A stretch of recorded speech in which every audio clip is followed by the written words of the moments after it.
right, let's calm things down as we head into the long weekend now. Lauded as the breakout artist of 2018 in South Africa, a must-watch African act in 2019, and taking on the global stage in 2020, Johannesburg-born South African artist of Congolese descent, Manu WorldStar, has had an incredible rise to fame since the release of his smash platinum-selling hit single, Nalingi.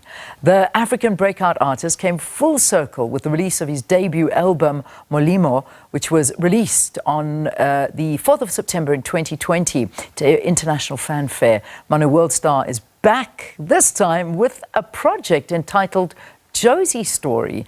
This is Manu's first offering of the year, which features Flo Jones Jr. and the pair tell tales of different perspectives of growing up in the city of Joburg and those streets that have an infectious and almost sultry afrobeat hip-hop fusion sound.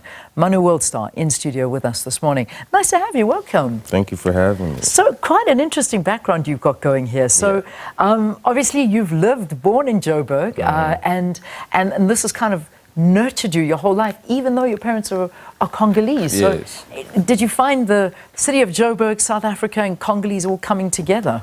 So it was just the melting, brewing pot of different tradition and culture that I've always been exposed to as a younger.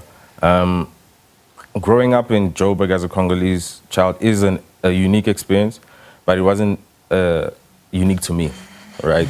It was unique to every single different African culture that you found in those streets. Yeah. And so we found comfort in each other, knowing that we're from here, but we're not really from here.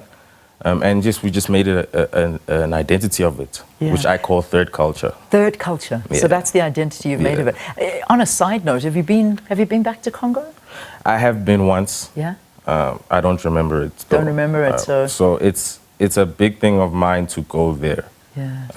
As a man that wants to understand more about the culture that I have not really been exposed to, but I know is there.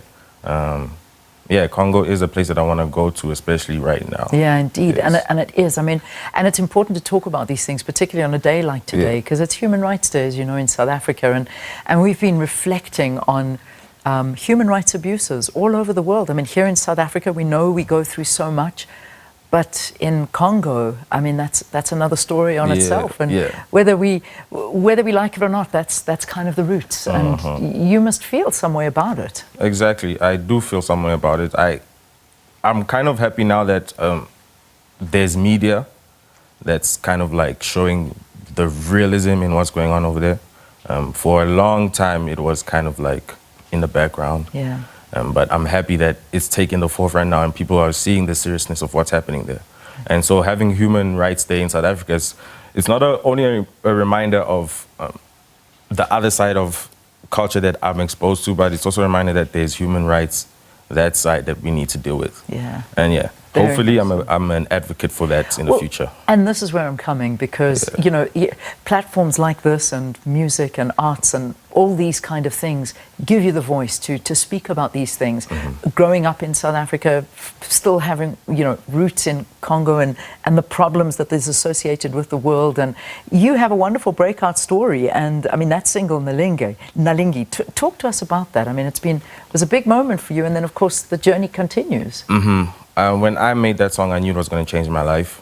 And I think that was the beginning of me embracing the diversity in the cultures that I've been exposed to.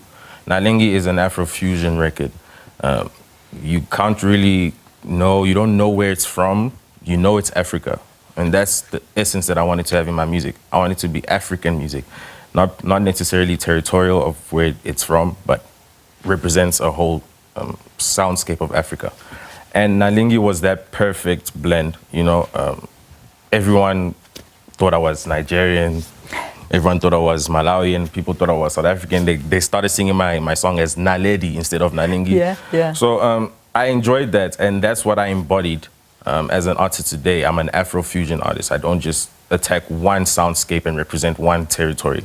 I try and represent the whole continent. That's fantastic. And I mean, that song went on to be streamed. What's it sitting at now? I don't even know. You don't even know. But it's millions. Millions.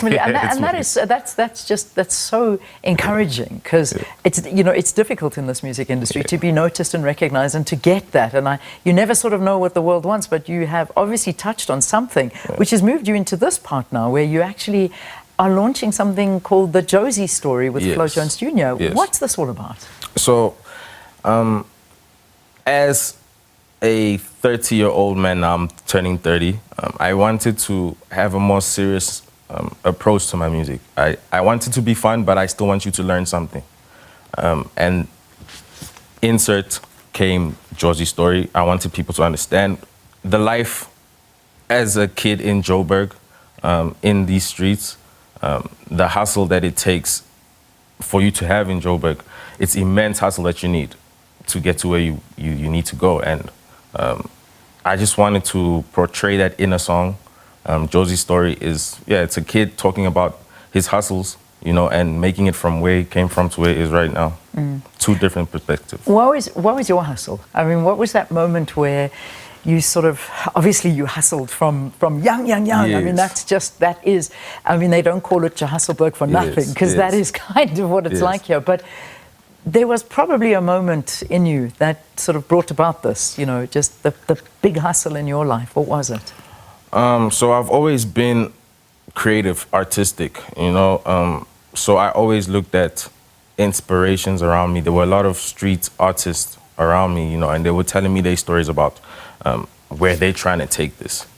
And I felt like I had a certain responsibility. I don't know why, but I felt like I needed to be the artist that represents the guys that ain't gonna make it out. And music has always been the hustle. Getting better at that hustle has been challenging. I used to walk an hour to studio, you know, every morning. So that's the life of a Jozi Story. If you want to be known in the city, you have to go get it, no matter what. And you're playing us out this morning. Yes. So that's what we're going to be listening to. And I don't want to waste any more time, because we want to hear from, well, his real name, Emmanuel Mutenji, better known as Manu WorldStar, talking to us his latest project, Jozi Story, and he's performing straight after this break. Stay with us.